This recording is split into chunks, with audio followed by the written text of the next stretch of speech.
Thanks again for coming. Today's November 4th, 2020, the day after Election Day. If you remember last week, I was talking about parts of speech and the role of words that we use to write a complete sentence. But I thought because of the election this year, and it will be a historical election for years to come, I thought that I would talk about a very, very special noun. If you remember, nouns were persons, places, things, or ideas. And the idea this week I wanted to talk about is voting. And it's also a thing. It's a process that we go through. Voting is our right, as every citizen in America can vote, but a presidential election, which also includes all the senators and congressmen, is a very important thing because of the idea that a president's there for 4 years and the Congress and the Senate are in for other lengths of term. And they can be reelected, but presidents normally only have 2 terms. So you could be like Barack Obama, and serve for 2 terms, meaning 8 years. And that's a long time, maybe not long enough for someone who wants to grab power. But it's all written down in our Constitution. And we are kind of ruled by that document because our founding fathers really thought a lot about what kind of government do we want to have after they had been colonies of Great Britain. So the idea of voting and the process of voting is set up with what are called checks and balances, just like the government is, the process of voting. So I really wanted to talk about this, and the idea of studying our own government and how it runs is called civics. And years ago, you used to get that as a class when you were in high school. And there's been so many things that have come in, especially like Common Core and state tests and things like that, some things got lost along the way. I believe seriously that as a citizen, that is a duty of every citizen to understand that your vote really matters.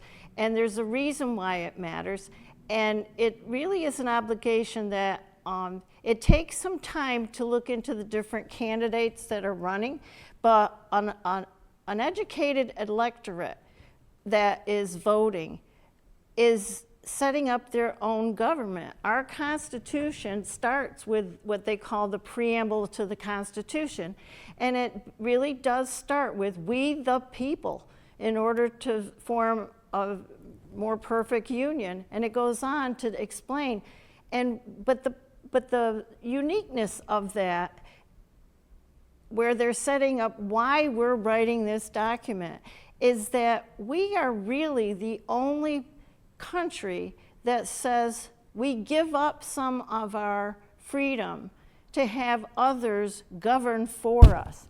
And we have the right to vote for who we want to do that, but we also can vote them out. It's not a military takeover.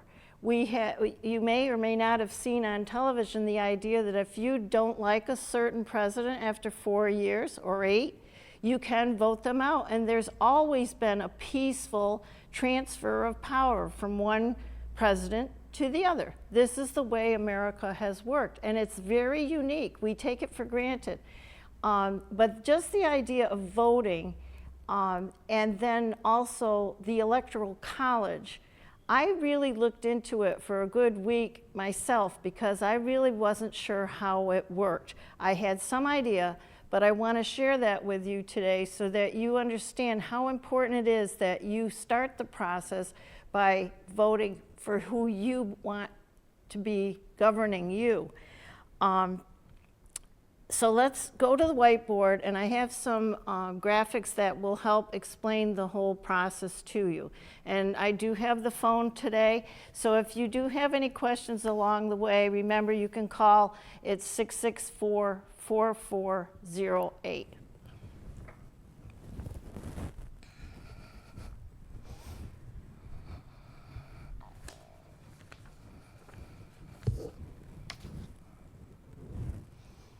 So this, you probably can't read it. The top part is just simply a map of the United States. We do have 50 states, and down below they usually stick Alaska down here and Hawaii down here. And so there are 50 states that are represented in our American flag. This is my copy of the United States Constitution, and this is a great little book. I actually have purchased this over at the Williamstown bookstore, and what I like about this version of it, it's called What It Says, What It Means. It gives you the actual wording for the Constitution, but it then explains it in our language so we can understand what each part of the Constitution actually says. So let's start. So everything starts with the Constitution. It sets up what the federal government can do. That means the people in Washington. And then the amendments that are added tell every citizen what they have the right to do, as well as the states were represented by your governors, mayors, all the way down to your local officials, whether they be selectmen in a town or a mayor in a city. So let's begin. Again, think carefully. There's 50 states. That's an important number. So when we talk about voting, we usually mention political parties. When somebody says, "Did you vote?" you can usually hear the second question that will say, what party do you belong to? I don't think you can read that either. Is there any way to give a close-up of that? Not sure. But I will just mention them to you. Some of you are definitely a Democrat or a Republican. A Democrat, much better, thank you back there. So the very first one actually is an American Independent. Years ago, the Independent Party was actually the persons who had not quite decided whether they wanted the Democratic candidate or the Republican candidate, and they wanted to wait until the election actually, and then they would be able to go in and say, give me the Democratic ballot or the Republican ballot.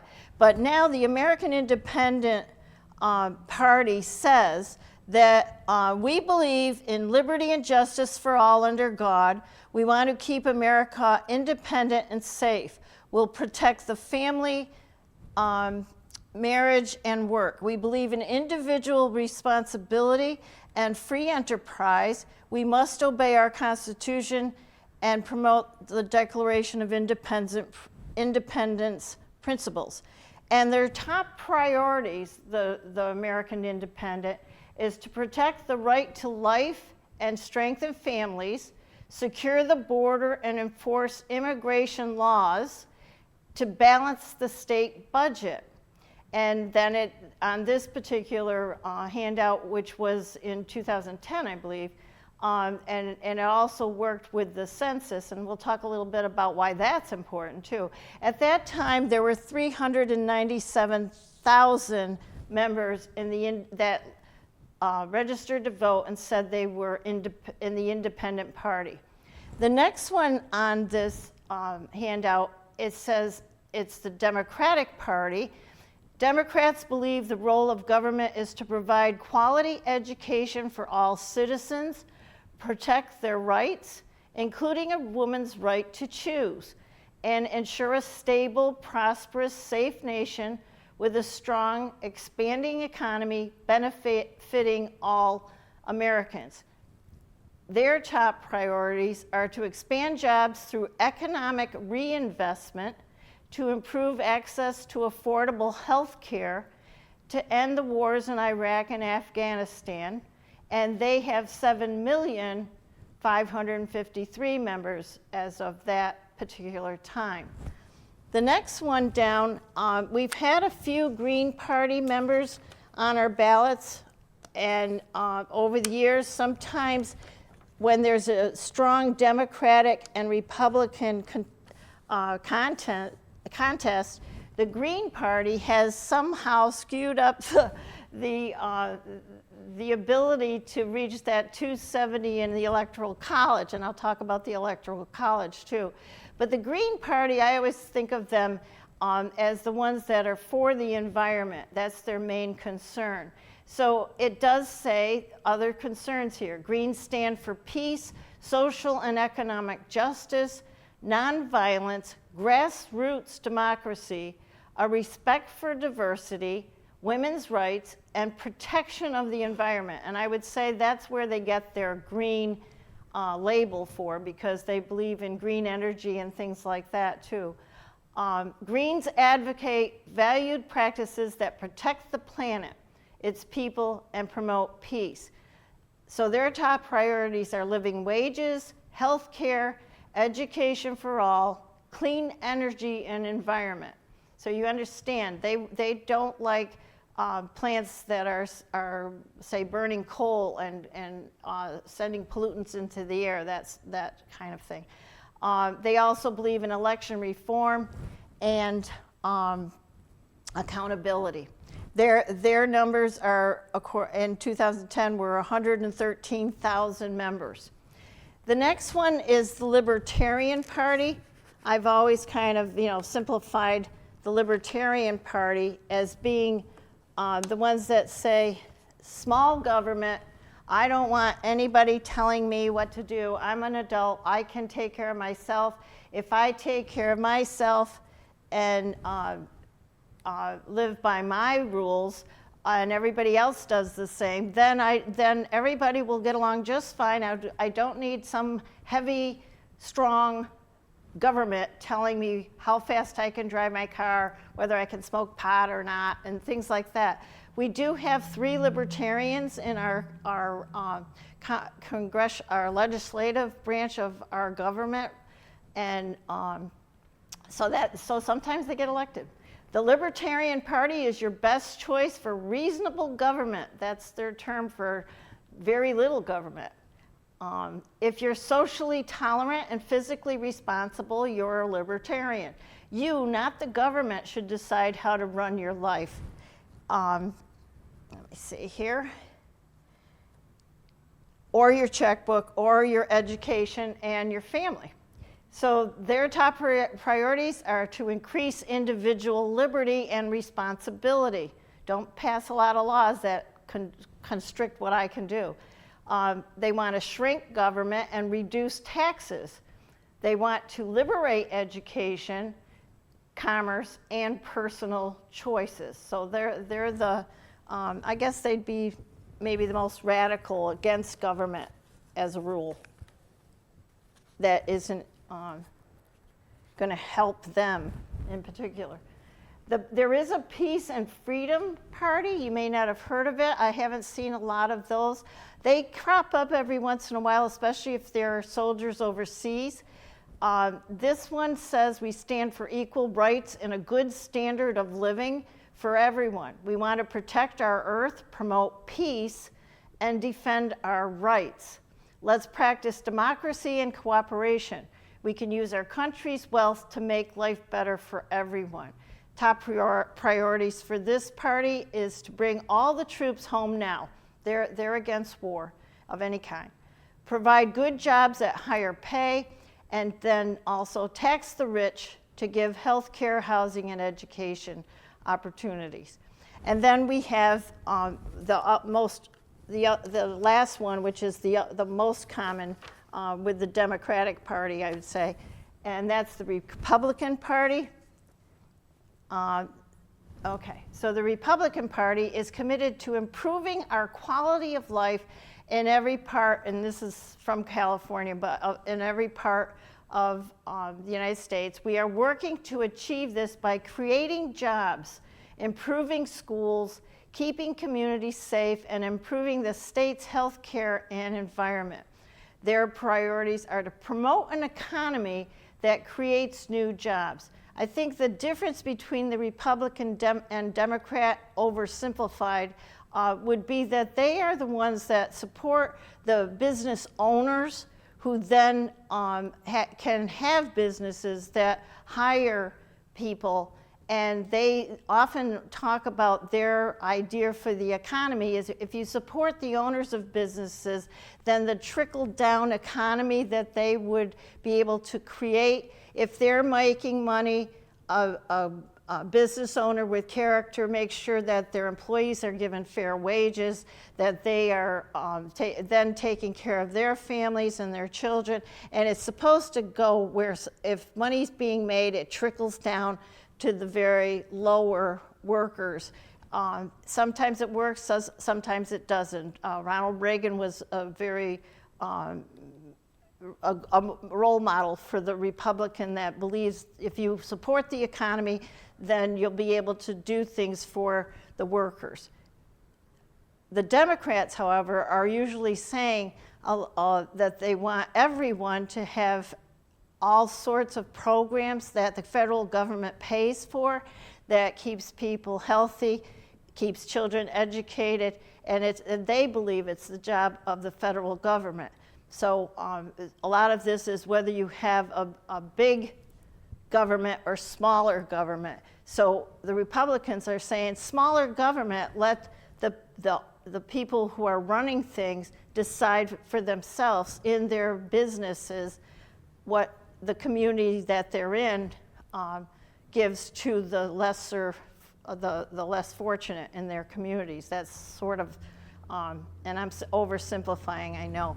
But Republicans promote an economy that creates new jobs. They want to reform education and pension systems.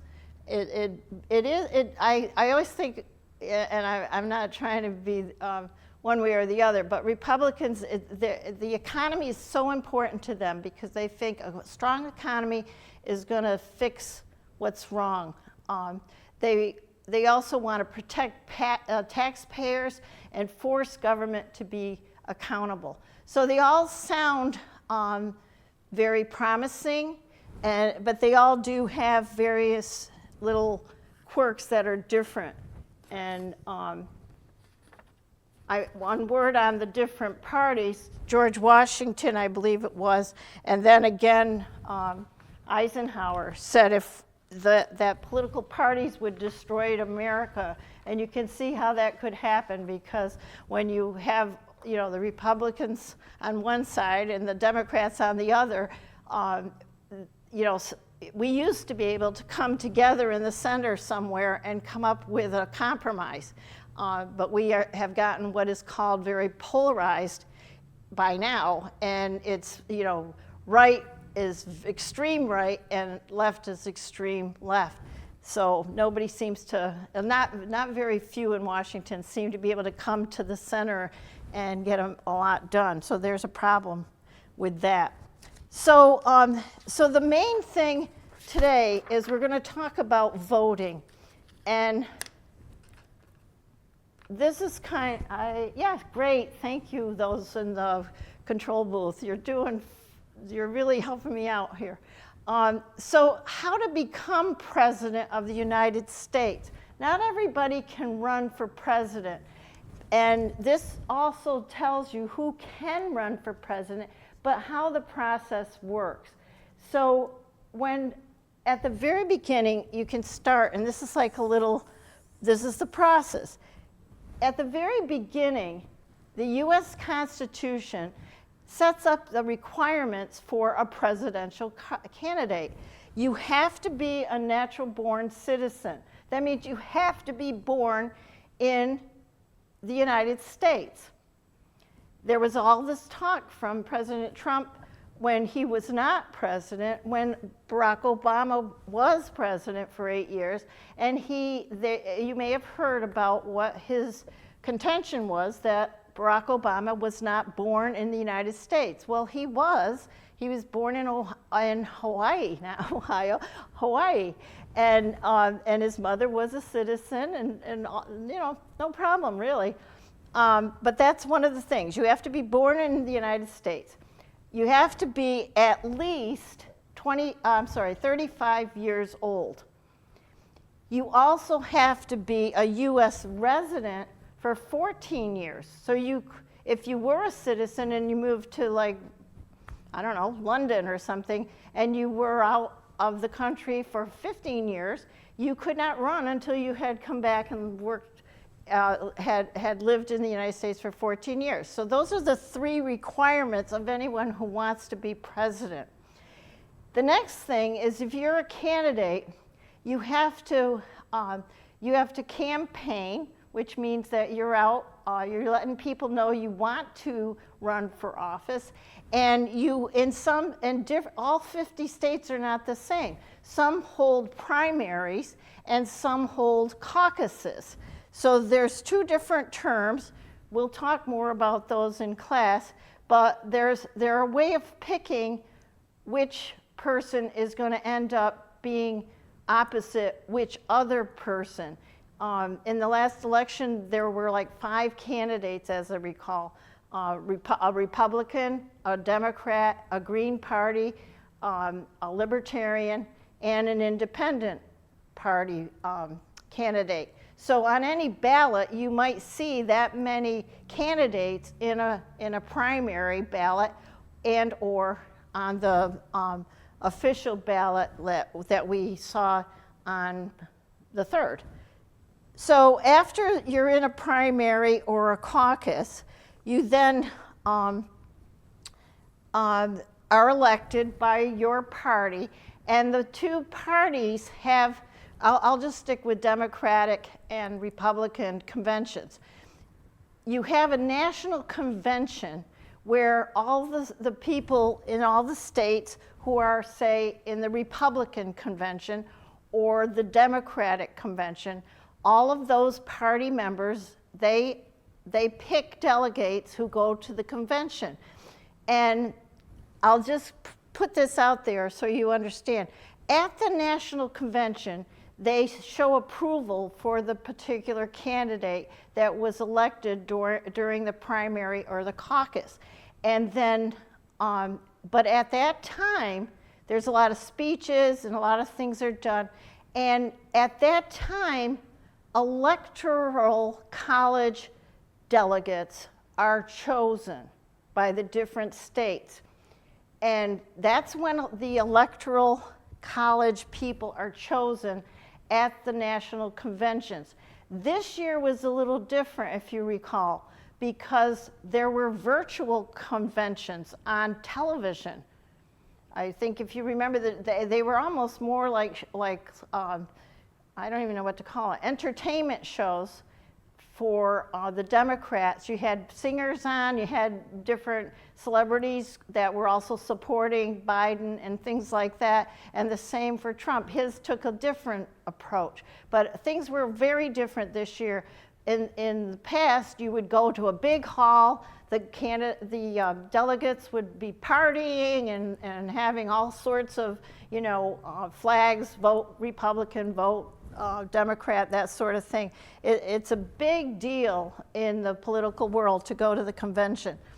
After the convention, though, you've chosen your Electoral College voters and your candidate, and then we get to the general election. Now, the general election is what we had on November 3rd.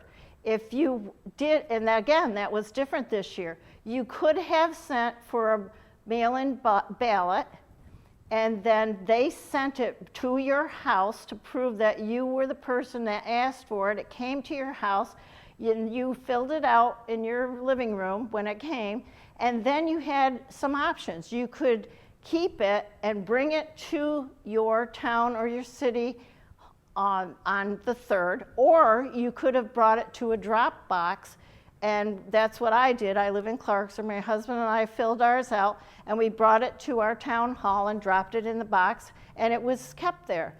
Then we didn't have to go out and go in person on the 3rd, and that's what a lot of people did.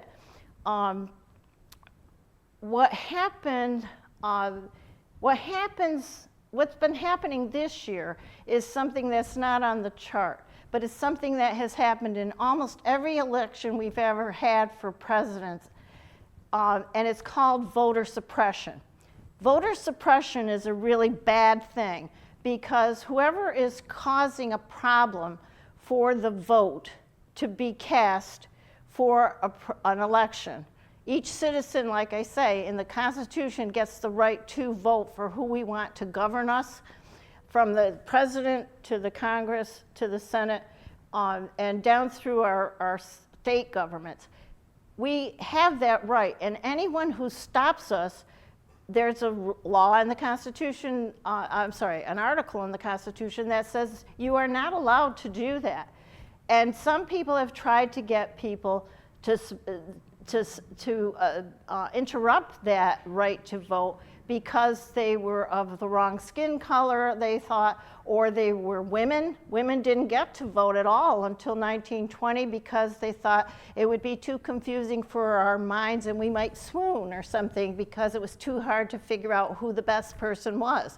So you cannot discriminate. No one can cause a problem for your vote to get counted and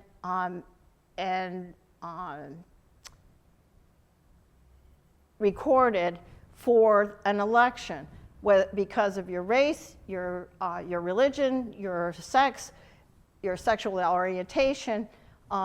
It's your right. And what's happened now is the Postal Service was slowed down for this election. So now, and COVID came in, and I mean, we can't stop COVID, but the problem is COVID came in and actual ballots places where you could go vote were eliminated.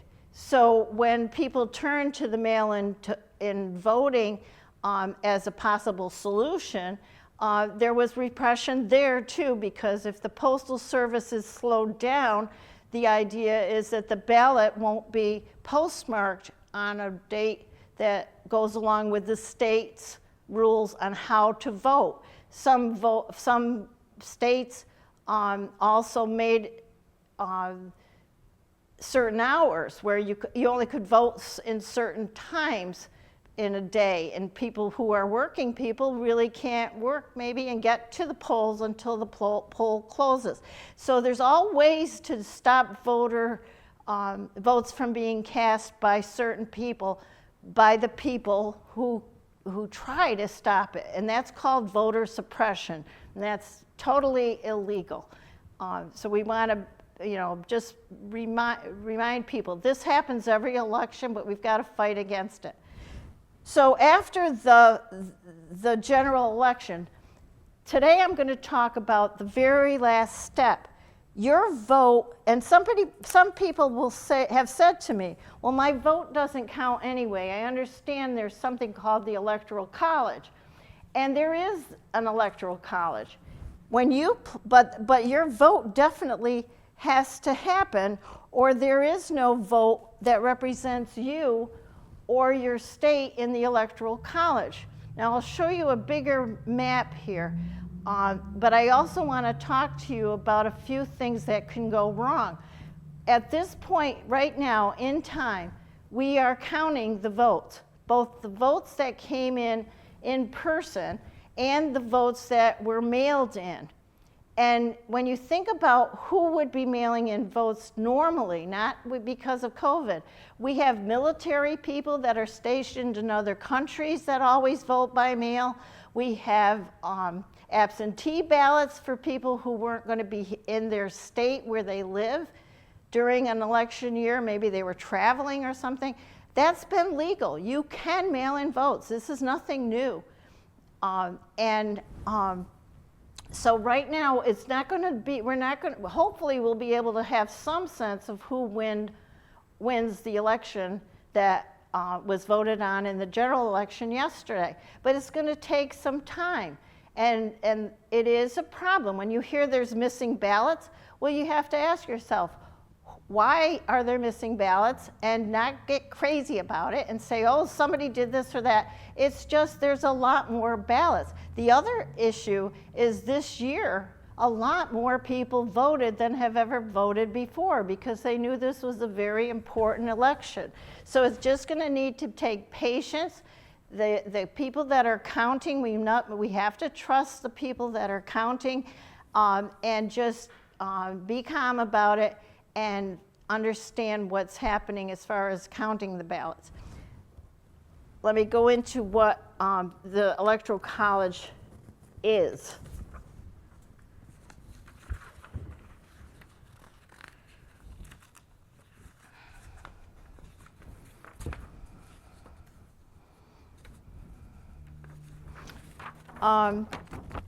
So I think what I'd like to do is, first of all, have a video, and then we'll talk about what you see in the video. And this video will play in a couple of minutes, and it explains how the U.S. Electoral College works. So please be patient, and they'll set up the video for you. If you watch the news during a presidential election, you'll hear a lot of this. What do the national polls look like? Hillary Clinton's national lead. Nationally, Joe Biden is currently ahead. But these national polls don't actually tell you who's going to win. Throw the national polls out the window. They don't matter at all. What matters are those swing states. Ah, yes, the swing states. Most democracies around the world elect their head of state with a popular vote, so whoever gets the most votes wins. But in America, we do it a little differently. The US is the only country that picks its president using something called the Electoral College. It's made up of delegates from each US state. When Americans vote for president, what they're actually voting for is who their state will vote for. This is why, every so often, someone wins the presidency without winning the popular vote. That's happened twice in just the past 20 years. The majority of Americans do not like the system, and haven't for a long time. Both political parties have made attempts to get rid of it. So why does the US still use the Electoral College? And who actually benefits from it? The Electoral College is based on how people are represented in Congress, where each state has a number of representatives based on its population, and every state also gets 2 senators. So, for example, let's look at Texas, which has a huge population, and Vermont, which has a really small one. Texas has 36 representatives in Congress. Vermont only gets 1. Representatives in both states each represent roughly the same number of people. In the Electoral College, a state gets the same number of delegates as their congressional representatives, plus 2 for each senator. So Texas has 38 electoral votes, Vermont has 3. But this combination makes the number of people each delegate represents way different between states. In Texas, 1 electoral delegate represents 3 times the amount of people as 1 in Vermont. And that makes each individual person's vote in Vermont a lot more influential. The Electoral College creates discrepancies like this all over the country. A voter in Wyoming is worth 3.5 times as much as a voter in California. And the winner of the presidential election is the candidate who gets 270 or more of these Electoral College votes. These are the results of the 2016 election by state. You're probably more familiar with this version of it, a map of red states and blue states. But this chart tells a different story. You can see that no state is actually all red or all blue. But almost every state awards its electoral votes the same way. The candidate who gets the most votes in a state gets all its electoral votes. If they win the state by 1%, they win 100% of the electoral votes. In 2016, more than 4 million people voted for Donald Trump in California. In fact, more people voted for him there than in any other state except for 2. But it didn't matter. Hillary Clinton got more votes there, so she got all 55 of its electoral votes. Clinton never even campaigned in California. Polling showed she'd easily win the state. Trump only visited Texas once. He knew he'd basically have that state's electoral votes locked. But they both visited Florida 35 or more times. That's because Florida is usually a swing state. Polls show that the vote there could swing to one party or another nearly every election. Trump only won it in 2016 by 100,000 votes, out of more than 9 million. Swing states have changed over time thanks to shifting demographics and political views, and it's states like these where presidential candidates spend most of their time campaigning. It also means these states have way more influence over the election than these ones.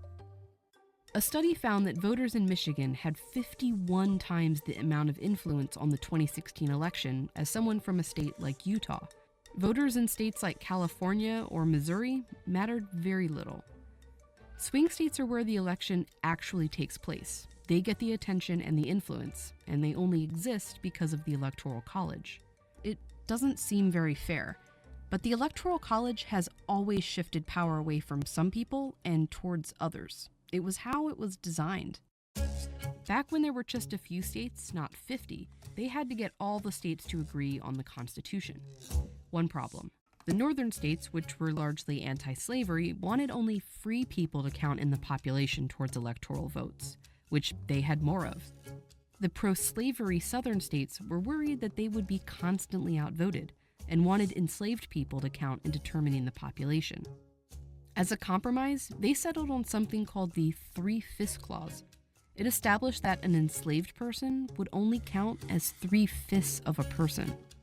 In 1800, Pennsylvania, a northern state, and Virginia, a southern one, had about the same number of free people living there, but Virginia was also home to hundreds of thousands of enslaved people who had no freedom, let alone a vote, and ended up with more votes in the Electoral College than Pennsylvania.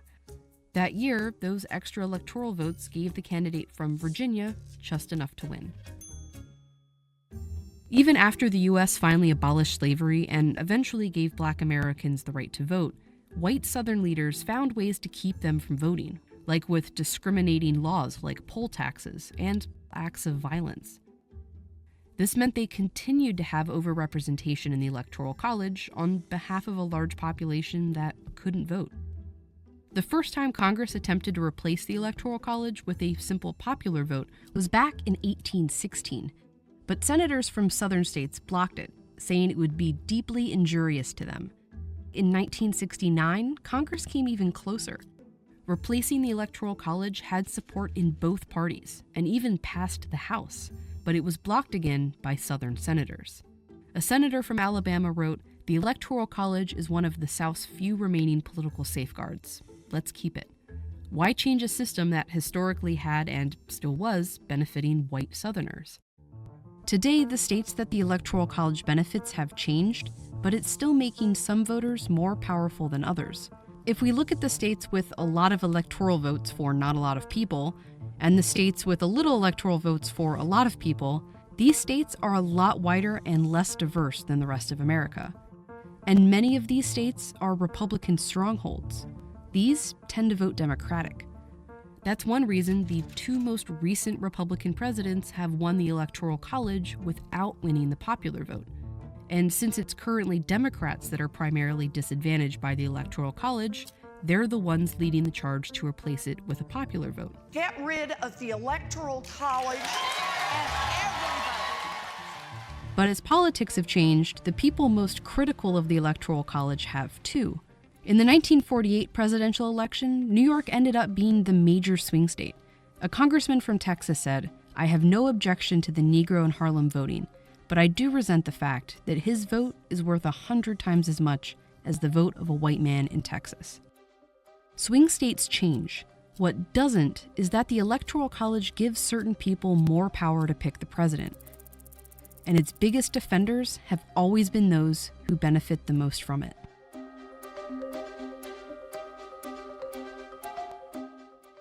Thanks to Absolute, who sponsored this video to remind all Americans to make the time to vote. Absolute doesn't influence our editorial, but they do make videos like this possible. So drink responsibly and vote responsibly. Okay, so there was also a little commercial for Absolute if you need it today. But a couple of things that were in that video that I found very striking was when the Electoral College was actually created was actually in 1787, way back then. So we've always had the Electoral College. When you see Senator Warren advising that we get rid of it, it's kind of shocking to me that it started there. It's in our Constitution. It's what made it possible to ratify our Constitution with the southern states. But the upsetting thing for me is that our Electoral College, to this day, is the way we elect our president. And it started, if you can look at the board, with this 3/5 3/5 compromise. The southern states said, we will not sign the Constitution because there's more voters, landowners, white people in the north than there are in the south. And it's not fair when we elect someone, you've got more people up north than we do. We want to count our slaves as part of our population. Now remember, the slaves did not have the right to vote in 1787. And it says the 3/5 compromise. They wrote this up at the writers of the Constitution. They said, well, let's appease them. We've got to get this thing signed. And it says the states in the north and in the south could not agree on how slaves would be counted in the population. So it was decided that for every 5 slaves, they would count as 3 people, put in white people, for taxation and representation purposes. So imagine them deciding that 5 black slaves, and it would have been men, not their wives, because wives at the time, or females on their plantation, and again, white women too couldn't vote at this time, but 5 black male slaves would be equal to 3 white slaves, and that way you could increase your population if you were in the South. And the South and the North agreed to it, and that actually then becomes how many representatives are you going to have in the House of Representatives as they're setting up our government. So keep that in mind. The Electoral College started with this very racist way of counting African American slaves. Just something to really think about. So how does the Electoral College work? So you went to the polls yesterday and you voted. Now, let me just put this up also, just to go back a little bit about how our government is formed. We have 3 branches of government. And the 3 branches of government are created by our Constitution, the document. We have legislative, executive branch, and judicial. In the legislative branch, we have what is called Congress, which is 2 equal houses. One is the House of Representatives. Those are congressmen. There's 438 of them based on the population of the states. In the Senate, each state gets 2 senators. Then this section is who makes our laws. They vote on the laws. The House will get a law that somebody wants passed, and then it gets voted on, and it's passed, and it has to be sent to the Senate. That's part of the checks and balances that are in our Constitution, and both the Senate and the House of Representatives have to pass it. Then it gets sent to the executive branch. That's the president and the vice president.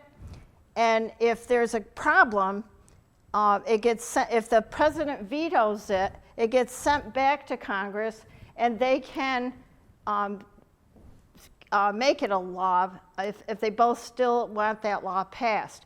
The president also, the executive also includes the vice president. The judicial is the Supreme Court, and we just saw a new Supreme Court nominee elected, and that was Ms. Garrett. So that's our check and balance as far as the 3 branches of our government. So when you vote, your votes goes to actually say Massachusetts.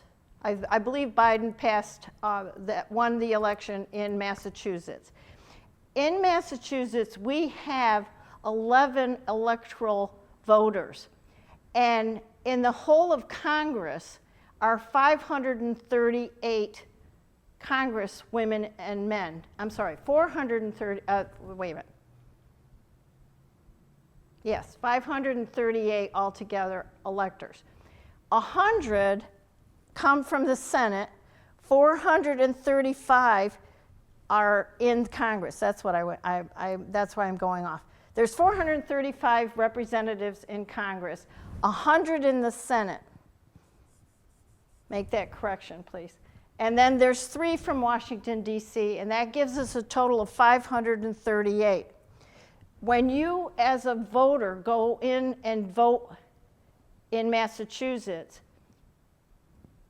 as a Democrat, a Republican, a Green Party, the votes that were the majority were Democrat.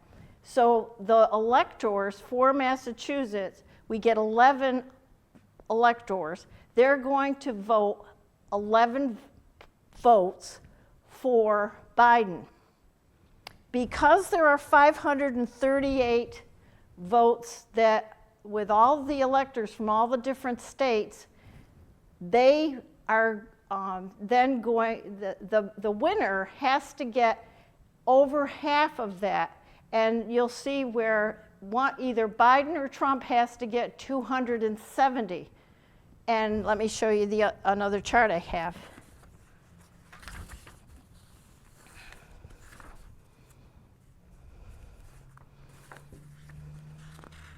When I said to be patient, it's this year. I hope this isn't what happens, but it could.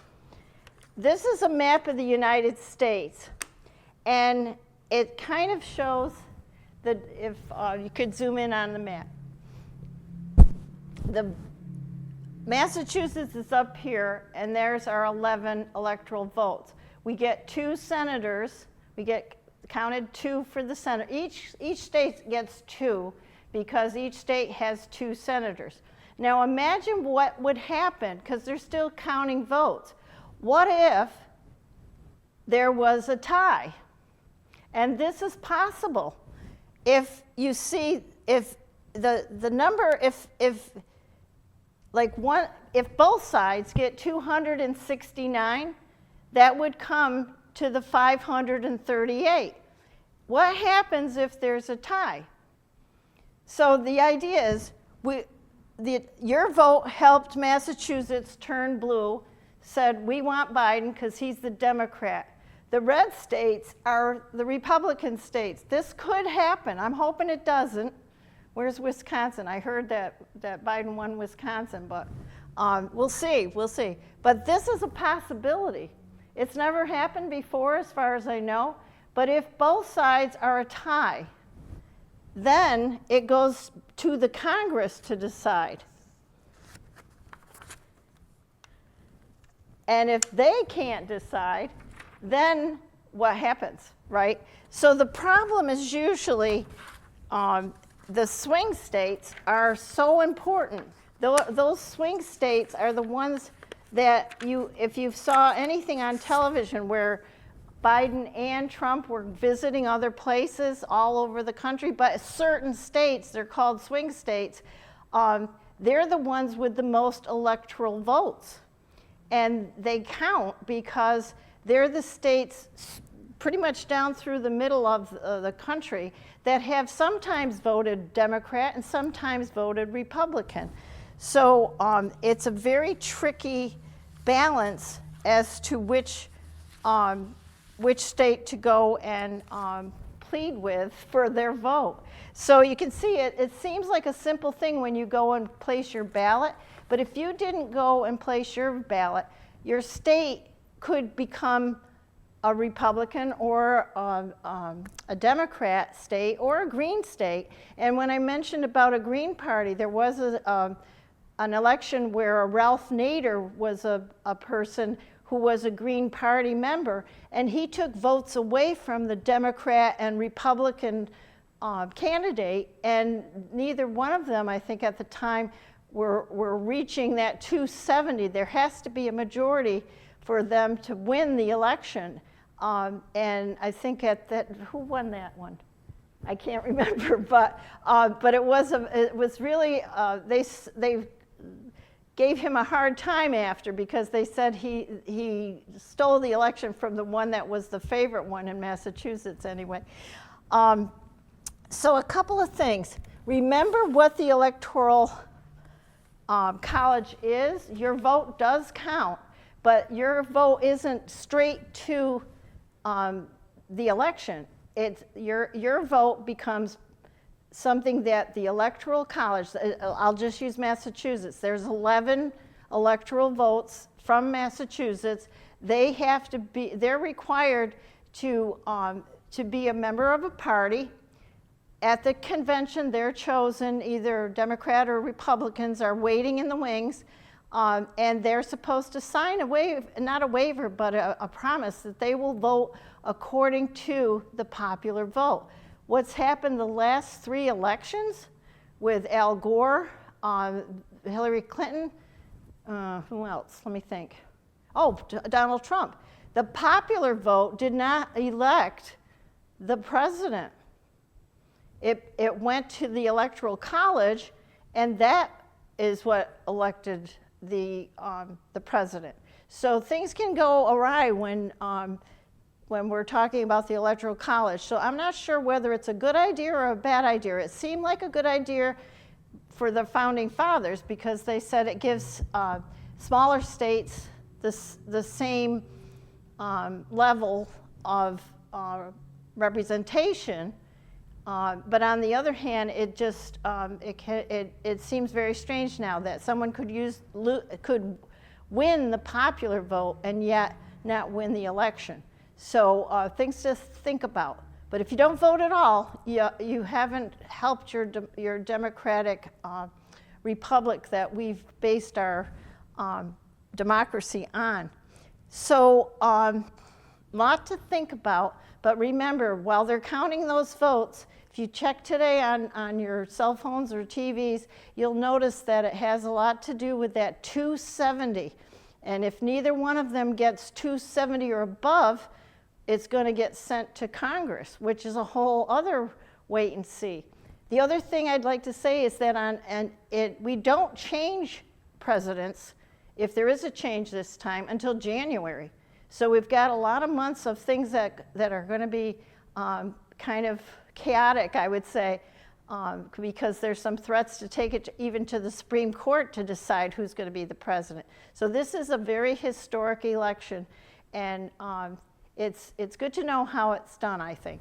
So I'm going to come over here and close up shop. I do want you to know that we're still enrolling students into our program. You can, let me get my book over here for the phone number. And you can call our program at 662-5330. And we'd love to have you be part of the program. I think you'd enjoy it. We talk a lot, have a lot of discussions, and we're always learning from each other. On the next screen that will be coming up, I wanted to also put in some credits for some of the sources of my lessons that we've been using. This is our 9th lesson, I can't believe it, and I've enjoyed having you watch and take part in our classes, but take a look at those sites, and they also do have a lot of things that you can purchase from those sites, or there's a lot of interesting information that will be useful to you, so check them out. Thanks for being with me again today, and see you next week.